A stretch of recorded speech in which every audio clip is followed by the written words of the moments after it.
you today? Let's continue our lesson. Сәлеметсіздер ме, құрметті оқушылар? Сабағымызды жалғастырайық. Бүгін 7-ші модульдің екінші тақырыбы модальный етістік canның кері формасы cannot. Және де ары қарай жануарлар тақырыбымен танысуды жалғастырамыз. First of all, let's revise the vocabulary from the previous lesson. Алдымен әдеттегідей өткен сабақтағы осы жаңа сөздерімізді бір қайталап өтейік.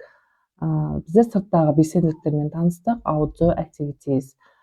Олар jump, run, ride a bike, ride a horse, sing. Play football, play tennis, swim, skate, skateboard, play volleyball.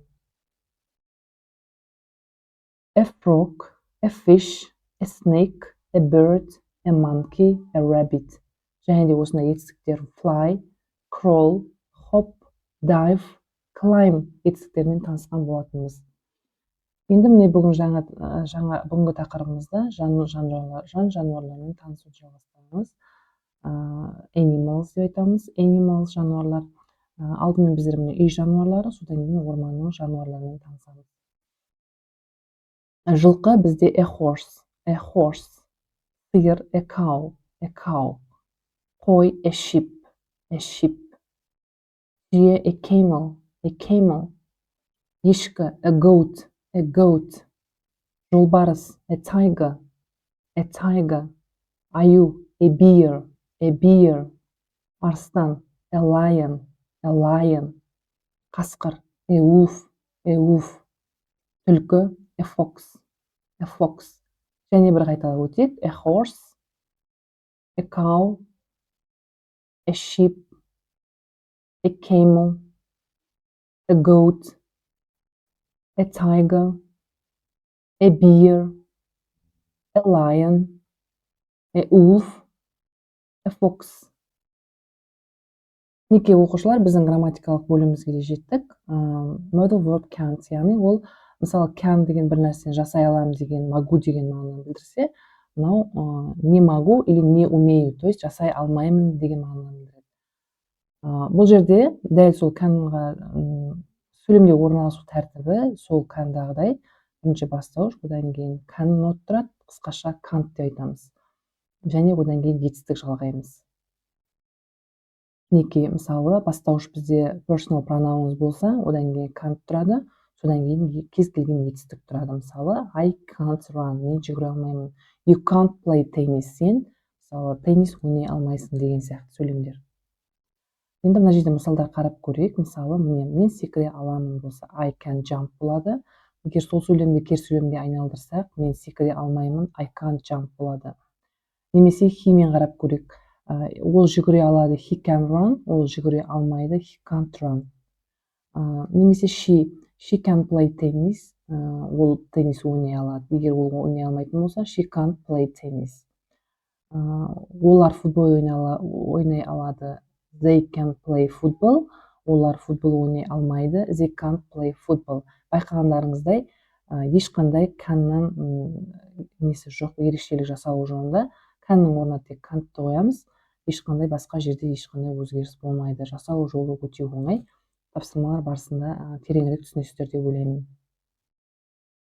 Мінекей сіздерге тапсырмалар берілді. Task 1, read and put the verbs оқып, осы етістіктерді қоямыз. Play football, ride a horse, skateboard, run деген етістіктерге футбол ойнау, атпен шабу, самокат тебу және жүгіру сияқты суреттермен тіпті көрсетіліп тұр барлығы, сіздерге оңай болсын деп. Мысалы, мінекей мына жағында can жазылған, барлық сөйлемде мына жағында жасай аламын деп тұр. Мысалы, мен I can ride a bike, мен велосипед тебе аламын, бірақ мен атпен шаба алмаймын. But I can't ride a horse. Сол сияқты мына жерде they can play volleyball, олар волейбол ойнай алады, бірақ олар футбол ойнай алмайды деп айтуымыз керек. Мына жерде he can swim, ол жүзе алады, бірақ ол жүгіре алмайды деп айту керек. Мына жерде ол, мысалы, I can skate, мен не тебе аламын, коньки тебе аламын, бірақ та самокат тебе алмаймын деген сияқты сөйлемдерді құрастырамыз. Task 2, put can or can't. Осы екеуінің қайсысы не жасай алады, не жасай алмайтындығын қоюымыз керек. Мысалы, бірінші сөйлемде it can't crawl. Бізде мынандай жан жануарларға біздер барлығына it деген personal pronoun қолданамыз, жүктеу есім деген. сол жерде мысалы it can crawl, кеудесімен жорғалай алады, жылан. It can't jump, бірақ та ол не істей алмайды, секіре алмайды. Сондықтан біз мына жерде can't қоямыз. Мына жерде суретке қараймыз, мысалы it sing дейді, өлең айта алады. Мына өлең айта ала ма? Өлең айта алмайды. Сондықтан мына жерге it can't дейміз, ол жүгіре алатындықтан it can run деп айтамыз. Сол сияқты мына қалған екі суреттің жетістіктерін мұқият оқып, can мен can'тты қоясыздар. Task 3, look at the table and complete the sentence with can or can't. Кестеге қараймыз да, міне балалардың аттары жазылып тұр. Пицца, Тина, Ахмет дейді. Сосын мына жағында нелер берілген, жетістіктер, мысалы тамақ пісіру, cook, jump, секіру, ride a bike, велосипед тебу және dive, сүңгу. Мына жерде егер жасыл галочка тұрса, оған can қоямыз. Тура сөйлеме. Егер мынандай қызылмен x тұрса, онда can't қоямыз, яғни ол жасай алмайтындығын білдіреді. Мысалы, бірінші сөйлемде pizza cook дейді. Pizza тамақ пісіре ала ма? Иә, пісіре алады. Сондықтан can қоямыз. Pizza can cook. Келесі екіншісін қарайық. Tina ride a bike. Тинаны тауып аламыз, және мынаны тауып аламыз. Велосипед тебу. X тұр, яғни ол Тина велосипед тебе алмайды деп айтуымыз керек. Tina can't ride a bike деп айтамыз. Үшінші мысал Ахмет. Ахмет dive дейді. Ахмет сүңги ала ма? Сүңги алмай ма? Ахмет сүңги алмайды екен, қызыл белгі тұр.